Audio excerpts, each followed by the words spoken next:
Ewonu ndị be anyị, onye ọ na-anụ ya bụ Idora Chukwuka. Wetara gị nkụzi nke ụbọchị nke taa na Igbo proverbs. Ebe a ka anyị ga-akọwa ụfọdụ Igbo proverbs ị na-anụ ọ ndị ma mana ịghọtaghị nkọwa ya. A ga-ewetara gị nkọwa ya n'ebe a. Gee ntị nke ọma, ị ga-aghọta ọtụtụ ilu na nkọwa ya. Ụka akpara akpa bụ isi ka eji ekwe ya. Ụka akpara akpa bụ isi ka eji ekwe ya. Ihe ọbụla nke na mmadụ kpara ịkpago ya, ị ga-agbanịsi ike mee ka ọ dị otu ahụ. So when you discuss a matter, no need to change your mind because it's already been settled. So nkọwa ilu a, ụka akpara akpa bụ isi ka eji ekwe ya.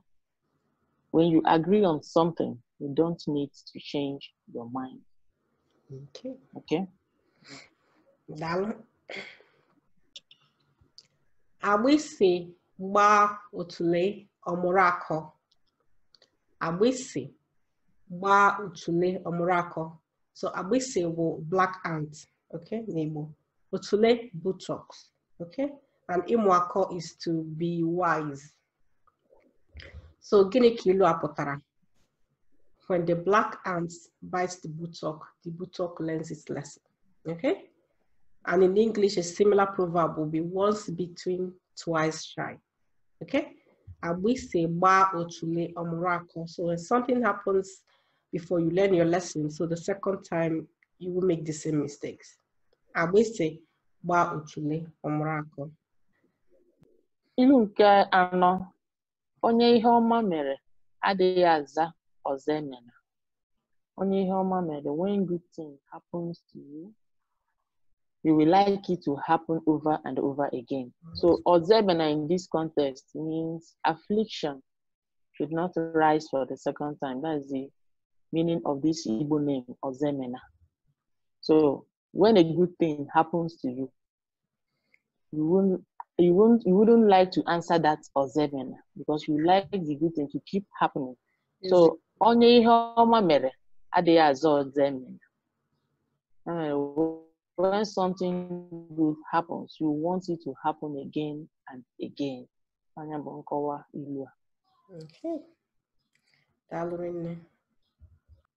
Nwata kwọọ aka, usoro ndị okenye rie nri. Nwata kwọọ aka, usoro ndị okenye rie nri. Nwata bụ nwatakịrị, children or child, okay? Child. Ndị okenye, elders. Okay, so nwata kwọọ aka, usoro ndị okenye rie nri. When a child washes his hands, he dines with the elders. Okay?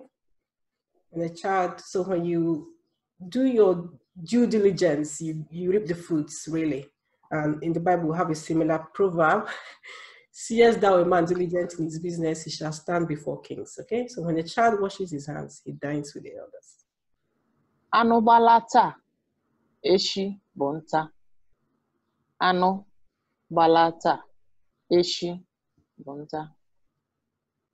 Nkọwa ya.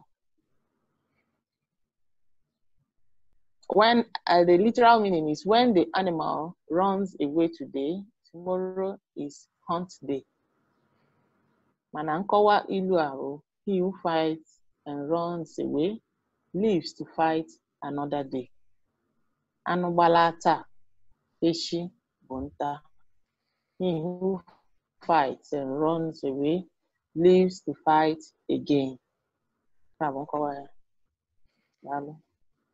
Daalụ, Idora.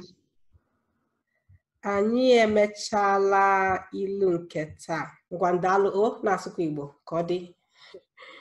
Bye bye. Bye bye, ka ọ dị n'ụwa, sọbakwa Igbo.